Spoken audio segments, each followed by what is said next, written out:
Welcome back from the break viewers. आप देख रहे हैं रमज़ान पाकिस्तान, लेकिन लग रहा है कि आप ईद का कोई स्पेशल शो देख रहे हैं। बट आपको भी पता है और मुझे भी पता है कि ईद से एक दिन पहले यूजुअली चांद रात को, और क्योंकि हमें पता है कि 100% कल ईद है, तो हमने सोचा कि हम मेहंदी लगाने का एहतमाम करेंगे। मेहंदी लगाने के लिए हमें ज्वाइन किया है आयशा खान ने, नौरीन नुसरत ने और तूबा हाशमी ने। तो आप तीनों का शुक्रिया, अस्सलाम वालेकुम।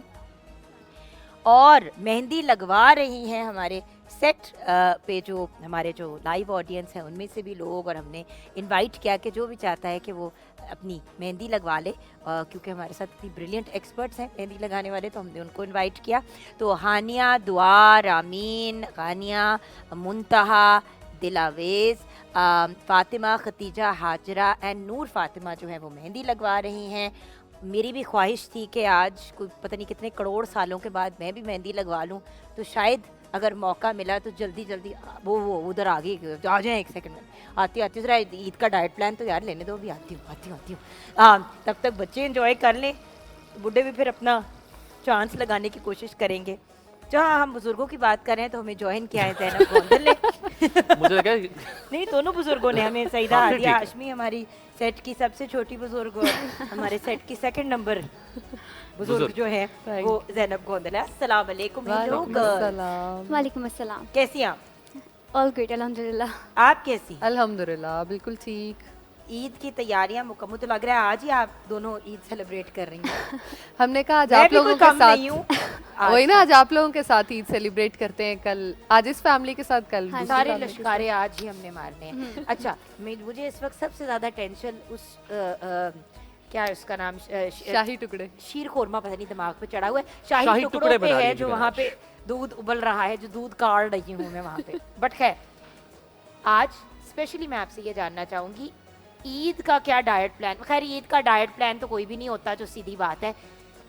ऐसा क्या करें कि अक्सर, एंड समी by the way this is a very interesting fact, कोई 4 साल पहले एज यूजुअल पाँव में चोट लग गई, हॉस्पिटल पहुंच गई, नेशनल हॉस्पिटल की इमरजेंसी में पहुंची। ईद का दूसरा दिन था, खचा खच भरी हुई थी इमरजेंसी, और मैं बड़ी कंफ्यूज हुई और मैंने कहा खैरियत है? तो उन्होंने कहा हर ईद पे, हर छोटी हर बड़ी दोनों हर ईद पे 3-4 दिन ईद के बाद, 3 दिन ईद के और चौथा दिन भी जो उसके बाद होता है, कहते हैं ये चारों दिन इतना रश होता है बिकॉज कॉन्स्टेंटली लोग आ रहे होते हैं, क्योंकि उनको लग रहा होता है कि अल्लाह माफी दे उनको हार्ट का इश्यू तो नहीं हो गया।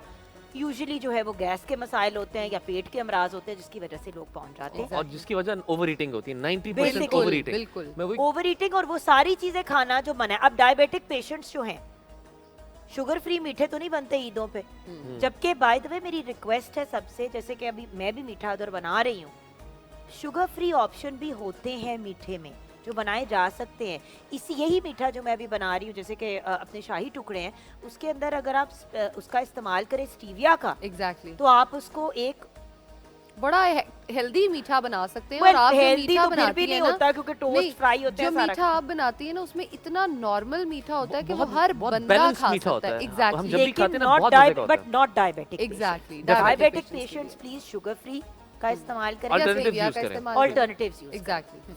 अच्छा, जब हम बात करें ना ईद की, जैसे आपने बात कही है कि हॉस्पिटल्स भरे होते हैं, क्यों भर जाते हैं हॉस्पिटल्स? क्योंकि 29-30 दिन हमने पूरा दिन कुछ नहीं खाया होता। हमारी एक रूटीन होती है कि हमने शाम से सुबह सहरी में खाया होता है, और किसी भी हैबिट को अपनाने के लिए आपको 30 दिन मोर देन इनफ होते हैं। 30 दिन आप कर लें, आपकी बॉडी उसकी यूज टू हो जाती है। कुछ भी हो, किसी भी प्रैक्टिस को आप यूज टू कर लें, 30 दिन वो हो जाती है। अब करते हम क्या है, आज रात से ही प्लान्स बनने शुरू हो जाते हैं, सुबह नाश्ता कहाँ होगा, कौन से सिरे पाए, कौन सी हलवा पूड़ी। मेरी तो फरमाइश होती है कि मुझे मैं पहला हाथ नाश्ता उठा रही हूँ, लेकिन पराठा, ऑमलेट और लेकिन चाय। बुराई से मुंह फेर के। देखिए वही बात है, सिरे पाए कसमें मैं घर से कह रही हूँ, मैंने सुबह निहारी भी खानी है, सब मैंने खाने पाए हैं। भी खाने हैं, और मैंने अंडा पराठा भी खाना है, सब खाना है। और हलवा पूड़ी भी खानी है।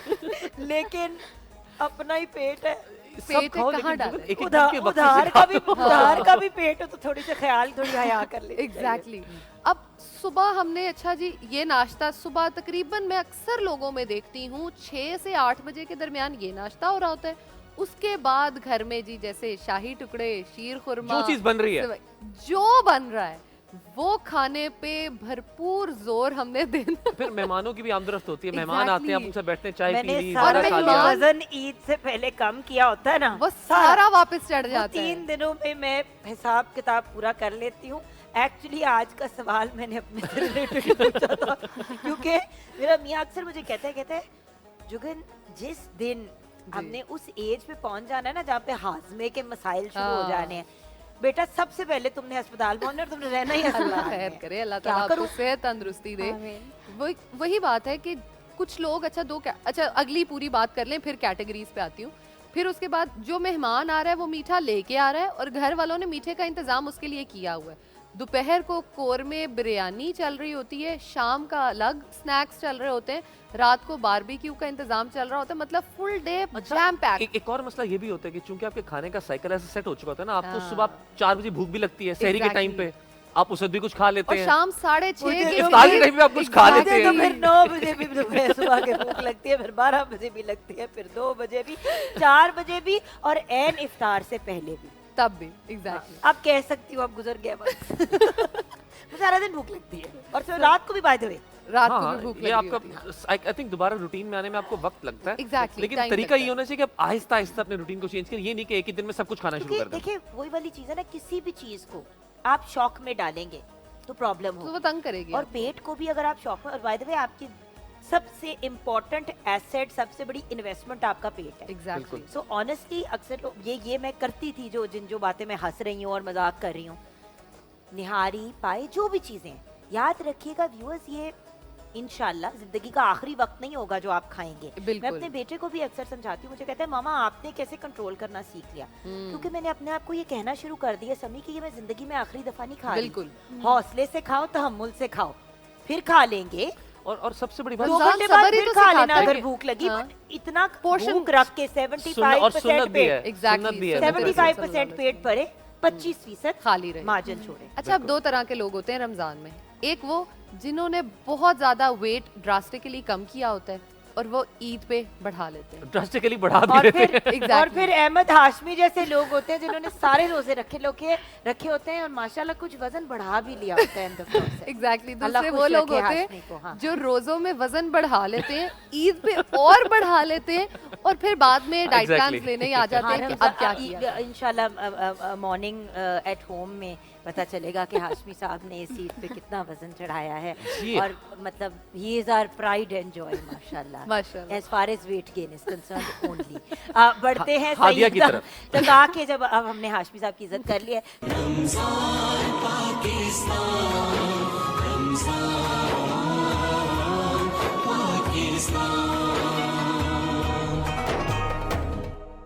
ज़ैनब से मेरा गुफ्तगू सवाल वहीं पे खड़ा है कि अपनी डाइट आपको कैसे मैनेज करें, क्या खाएं क्या ना खाएं, मतलब आई गेस अच्छा, जिनकी देखिए- तबीयत ज्यादा जल्दी खराब हो जाती है, जो 1-2 दफा हो चुके हैं हॉस्पिटलाइज, Exactly. जनरल एहतियात क्या करनी चाहिए? और मेरे ख्याल से हमारे खाने भी काफी मुख्तलिफ होते हैं, रमजान में हम मुख्तलिफ खाने खा रहे होते हैं और बिल्कुल। एकदम बिल्कुल डिफरेंट हाई नहीं, कैलोरी क्योंकि कंटेंट समी के ऊपर आ खाने पे डाल देते हैं पूरी बात के, ओ हो वो खाना में प्रॉब्लम होगी, फिर एक दूसरे को फोने कर रहे होते हैं, तुम्हारा तो नहीं पेट खराब हुआ, तुम्हें तो Exactly. फूड पॉइजनिंग हुई। भाई बेचारे पेट में जितनी गुंजाइश है उससे हाँ, नहीं। 10 गुना ज्यादा खाना डाल रहे होते हैं। बिल्कुल वो जरूरत से ज्यादा खाना तो नुकसान है और अब वही पेट पे बोझ बन रहा होता है सब कुछ। अच्छा जी। बात ये हमने ये तो डिस्कस कर लिया हम खाते क्या क्या हैं, लेकिन अब ये डिस्कस करते हैं कि आखिर खाना चाहिए क्या।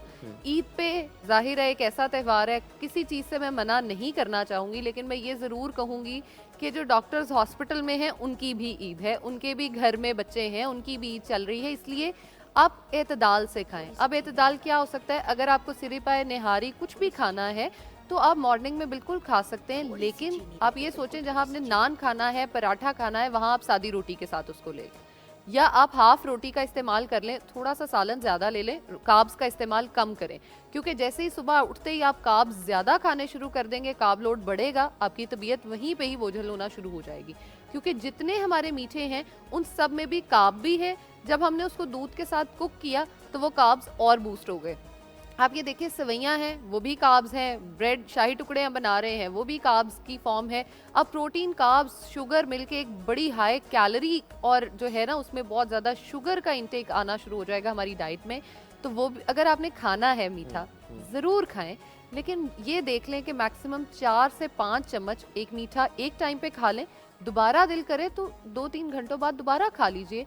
लेकिन हम कर क्या रहे होते हैं, मीठे चावल भी जा रहे हैं, गुड़ वाले चावल भी जा रहे हैं, जो है शाही टुकड़े भी जा रहे हैं, सेवइयां भी जा रही हैं, सब इकट्ठा अंदर जा रहे शाही हैं। टुकड़ों के पीछे पड़ गई हैं। क्योंकि मेरा वो खाने का दिल कर रहा है ना अच्छा इफ्तारी काफी में। ठीक है, फिर पीछे पड़ जाओ, नो प्रॉब्लम।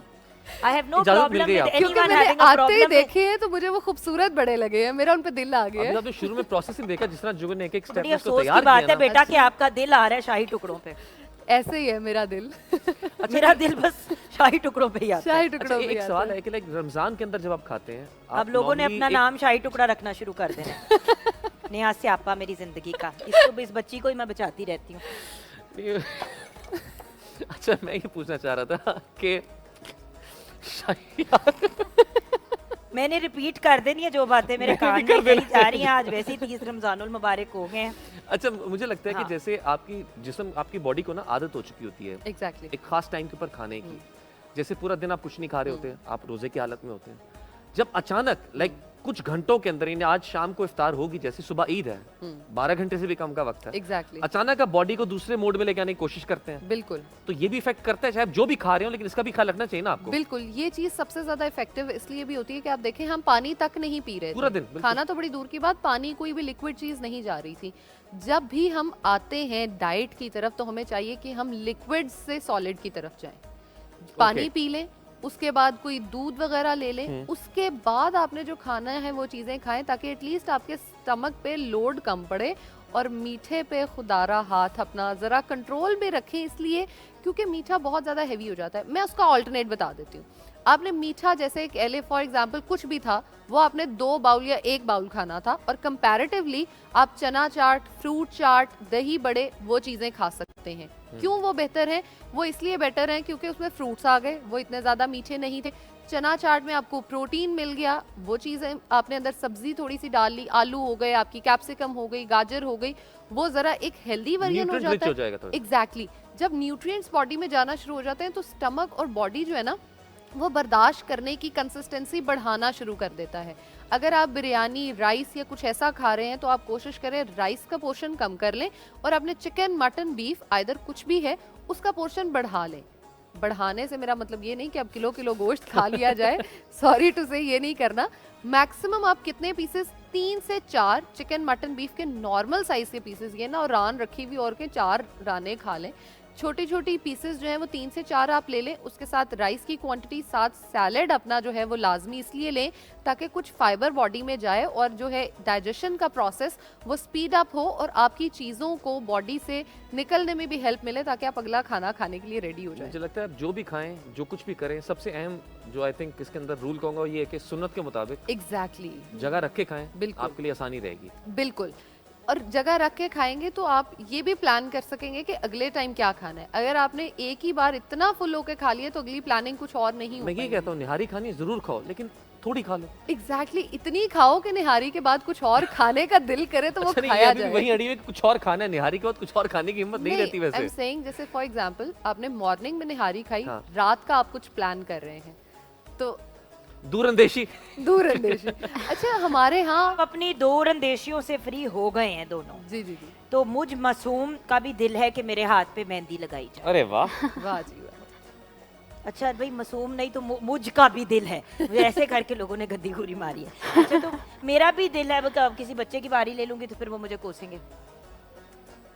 लो जी, वो कह रहे 2-4 मिनट में बस हम आपको मेहंदी लगा देंगे।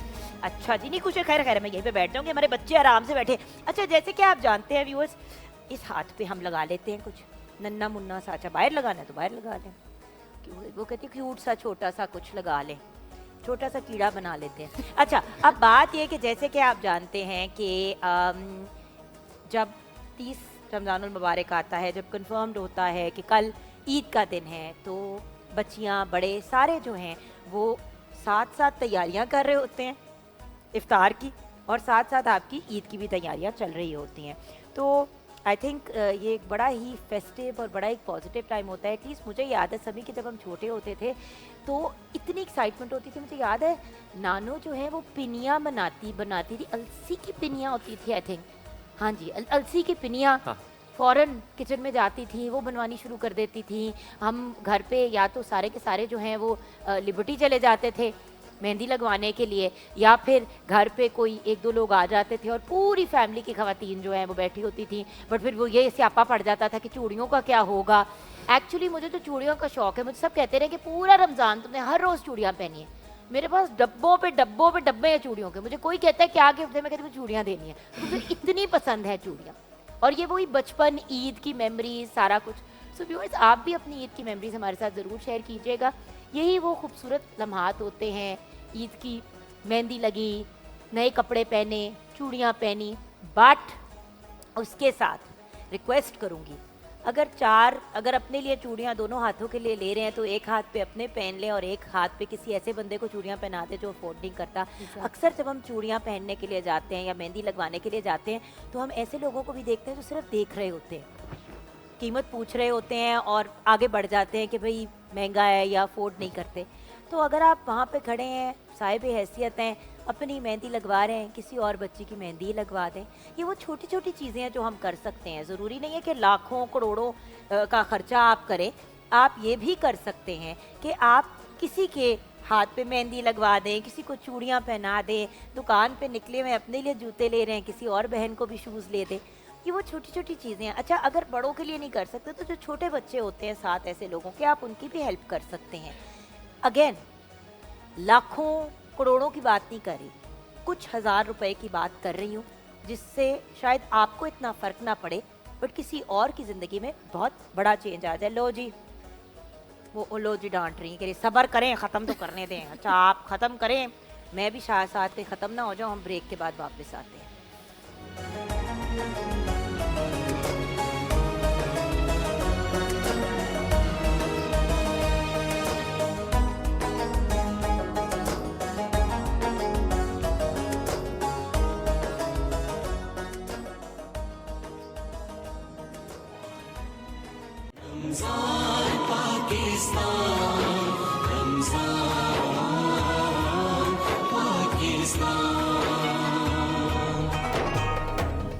Welcome back from the break viewers. आप देख रहे हैं रमज़ान पाकिस्तान। एमडी साहब के बहुत ही काइंड वर्ड्स का बहुत बहुत शुक्रिया जो देखते हुए हम ब्रेक में गए। अब मैं उस इंसान का शुक्रिया अदा करना चाहती हूँ जो इतना प्यारा इंसान है, इतना प्यारा इंसान है कि कोई हद नहीं।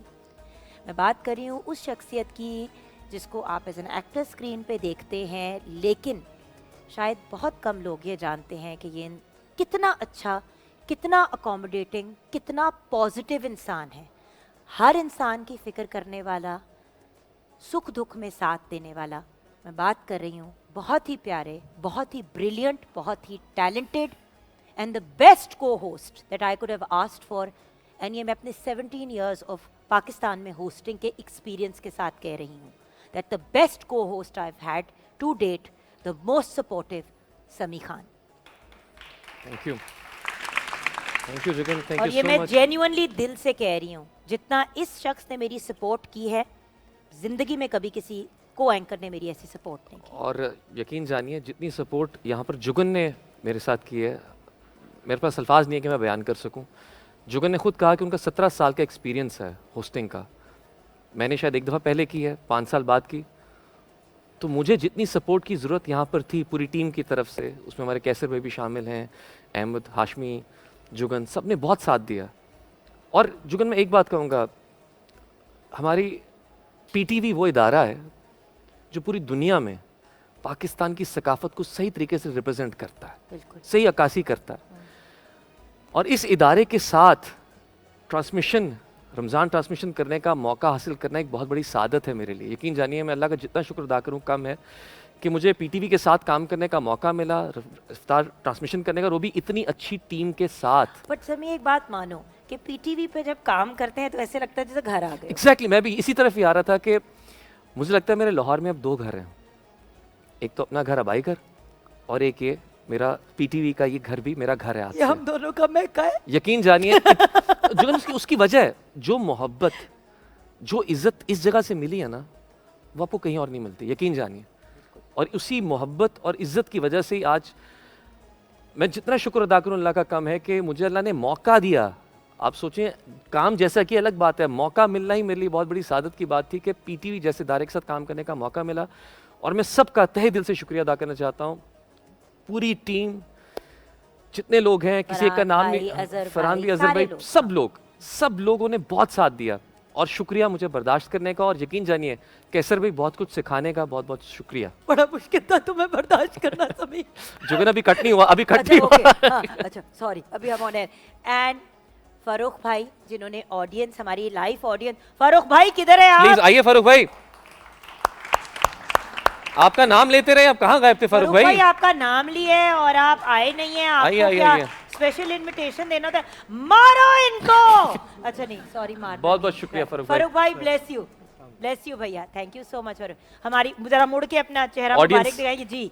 ये हमारी पूरी ऑडियंस को हैंडल करते रहे हैं और अगर हमारी ऑडियंस से कोई भी तंग था तो इनसे राब्ता करें। थैंक यू फारूक भाई। यहाँ पे ये जो खूबसूरत सा गुलदस्ता है, हमारे लाडले, शुरू में बहुत ज्यादा सीरियस और अब थोड़े से कम सीरियस। अब घर के लाडले बन चुके हैं ये। बहुत ही लाडले बन गए। लाडली थी वो लड़की हाँ। हमारी सैयदा हादिया हाशमी, अब 2 लाडले हो गए हैं, एक भाई और एक छोटी हमारी बेटी। अल्लाह खुश रखे आप दोनों को, आबाद रखें, आमीन। It's been an honour working with both of you और आप लोगों से सीखने का हमें बहुत मौका मिला। अनम के बारे में मैं क्या कह सकती हूँ, अपीयरेंस ही काफी है। लेकिन शेफ हुमा एंड अनम मेरी बहनें, बिल्कुल ब्रिलियंट शेफ्स एंड शेफ से कहीं बढ़कर। वो जो आप सिर्फ ऑन एयर देखते हैं ना, वो जब मैं ब्रेक में कह रही थी हनी वो ये चल रहा है, अच्छा ये कर दो, अच्छा फलां चीज मैंने, और मेरी शक्ल देख रही होती है कि तुम्हें पता है मैं कितनी सीनियर शेफ हूँ जो तुम मेरा हाल कर रही होती हो। She is awesome, she is a great person to work with and so was Huma. Basil भाई, जिस पेशेंस और मोहब्बत के साथ आपने फनपारे क्रिएट किए, और ये भी अभी आपने जो हमारा ईद मुबारक का मेरी फरमाइश पे एक काम किया, thank you so much Basil भाई। आपने ऑल थ्रू बहुत सपोर्ट की, सबको तोहफे भी दिए, गिफ्ट्स भी दिए, लेकिन आपकी प्रेजेंस हमारे लिए सबसे बड़ा तोहफा था। आपसे सीखने का मौका मिला और अब हमारे पास एक दूसरे के फ़ोन नंबर्स हैं। मैं ऑन एयर ही कह रही हूँ, stay in touch, please stay in touch, on end of कभी वैसे ही मैसेज ड्रॉप कर देना। अब हम एक फैमिली बन चुके हैं। आपको मैं ये नहीं कह रही ज़ैनब, क्योंकि आपसे तो मेरा हफ्ते में 2 दफ़ा टाकरा होता ही है in the morning show. Morning at home हमारे शो का बड़ा इंपॉर्टेंट हिस्सा है ज़ैनब ब्लेस यू। डॉक्टर अजमत का भी बहुत शुक्रिया, हिना अनीस का भी बहुत शुक्रिया जो हमारी ट्रांसमिशन का हिस्सा रहे हैं as a nutritionist, a dieticians. तो आप सबका शुक्रिया। एंड यहाँ पे again I want to thank every single person जो इस ट्रांसमिशन का हिस्सा रहे हैं। कैमरा डिपार्टमेंट का इसलिए ज़्यादा शुक्रिया बार बार अदा कर रही हूँ क्योंकि बाकी सब चीज़ों के साथ साथ कुछ मुझे पाला भी है इन्होंने इस बार, so thank you so much. Lahore centre से इतने अरसे बाद रमज़ान ट्रांसमिशन करके बहुत अच्छा लगा क्योंकि सारे अपने ही थे। कराची में भी सब बहुत प्यारे हैं, इस्लामाबाद में भी, हर सेंटर पे सब बहुत प्यारे हैं, बट ये बहुत ही करीबी फैमिली है और इनके अंदर जान अटकी हुई है और मुझे लगता है थोड़ी थोड़ी हमारी जाने भी इनके अंदर अटकी। बिल्कुल। तो अल्लाह इन सबको खुश रखे, ज़िंदगी दे, आबाद रखे और इनको करोड़ों इज्जतों से और कामयाबियों से नवाजे, आमीन। और एक छोटी सी रिक्वेस्ट के साथ आपसे इजाज़त चाहेंगे। एक किस्सा है छोटा सा। एक मरतबा हज़रत इमाम हसन बसरी रहमतुल्लाह अलैह बुलंद आवाज़ में दुआ फरमा रहे थे कि मौला जिसने मुझ पर जुल्म किया है मैंने उसे माफ़ किया, तू भी उसे माफ़ कर दे। पास एक शख्स बैठा हुआ तो उसने कहा ये आप कैसी दुआ कर रहे हैं कि आपने सबको माफ़ कर दिया जिसने आपने जुल्म किया? तो आपने फरमाया कि अल्लाह फरमाता है जो माफ कर देगा उसका अजर मेरे जिम्मे है। और यही हमारी ट्रांसमिशन रमज़ान पाकिस्तान का पैगाम है। अपने रवैयों में सब्र और बर्दाश्त पैदा करें और लोगों को माफ़ करना सीखें और इख्तलाफात को भुलाकर वतन के मुफाद के लिए इकट्ठे हो जाएं। जैसे कि मैंने अपने सारे गिले शिकवे सब इसे छोड़ के ये ट्रांसमिशन हो मैंने भी। अच्छा, अब- लेकिन लेकिन लेकिन लेकिन इदरीस भाई जरा वो जो आपके साथ दोनों प्यारे प्यारे बाशिंदे होते हैं उनको जरा अपने साथ खड़ा कर ले। ए जुल्फिकार और मेरा दूसरे बच्चे का नाम मुझे भूल गया, तो ऊंचा सा बोल दे। जुल्फिकार और सलमान। जुल्फिकार और सलमान हर रोज टेपे टेपे। चिपका चिपका के हमारे मुंह पे और हमारे गर्दनों पे जो उतरती नहीं अल्लाह थी। पूछेगा आपको जुल्फिकार भाई। सलमान तुम तो मेरे से बथेरी डांट वैसे ही खा लेते हो। अल्लाह खुश रखे इन लोगों को भी। और अब ट्रांसमिशन को हम क्लोज करेंगे। मेकअप आर्टिस्ट का हमने नाम दिया था और पूरे डिपार्टमेंट का, हाँ, सिक्योरिटी गार्ड्स और हमारे जो गेट पे गार्ड्स होते हैं उनका भी बहुत शुक्रिया। अगर हम मेकअप डिपार्टमेंट की बात करें तो अजीम भाई हैं, आमना है, उस्मा है, शकील भाई है, अजीम भाई हैं, नैयर आपा है, गजाला एहसान हमारे जो हेड है, सबका शुक्रिया। सबका शुक्रिया। जैसे मैंने शुरू में कहा था मेकअप का, but thank you for reminding me. Security guards Nighat साहिबा भी हैं, निगत भी हैं, निगत रोरियन भी है, तो आप सबका बहुत बहुत शुक्रिया, एवरी सिंगल पर्सन। और अगर किसी को भूल गई हूं तो आई एम सॉरी। पूरे पाकिस्तान टेलीविजन नेटवर्क की पूरी टीम, पूरी फैमिली और हम हमजा डिजाइनर, मेरा वार्डरोब पूरा डिजाइन हमजा डिजाइनर का शुक्रिया था जिन्होंने इनको कपड़े पहनाए। नहीं और इस सब के साथ नाजरीन आप सबका भी शुक्रिया। और इसी के साथ आपके मेजबान जुगन काजिम समी खान आपसे इजाजत चाहेंगे।